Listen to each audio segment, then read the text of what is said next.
Rice మిల్లర్లు అసలు బకాయిలు వడ్డీ సొమ్మును పూర్తిగా చెల్లిస్తే గతంలో విధించిన పెనాల్టీల మాఫీపై ప్రభుత్వం సానుకూలంగా స్పందిస్తుందని పౌర సరఫరాల శాఖ మంత్రి ఉత్తమ్ కుమార్ రెడ్డి తెలిపారు.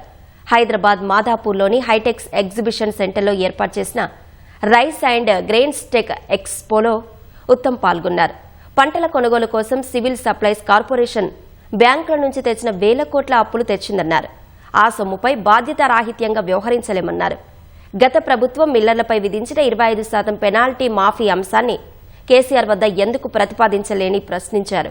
అప్పటి ప్రభుత్వ తప్పుడు నిర్ణయాల వల్లే నేడు సివిల్ కార్పొరేషన్కు భారీగా బకాయిలు పేరుకుపోయాయని మండిపడ్డారు.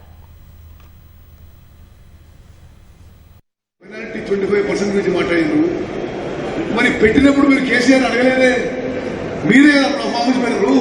మీకు నేను ఓపెన్ ఆఫర్ ఇస్తున్నా, గతంలో ఏ డిఫాల్ట్ ఉన్నా సరే, ఏ సంవత్సరం అయితే మేము ధాన్యం కొనుగోలు చేసినామో ఆ రేటు ప్రకారం కైండ్ గానీ క్యాష్ గానీ okay, plus civil supplies corporation ఆ ఇంట్రెస్ట్ బర్డన్ బేర్ చేసింది కదా, ఆ ఇంట్రెస్ట్ బర్డన్ వరకు మిల్లులని క్లియర్ చేయమని చెప్పండి.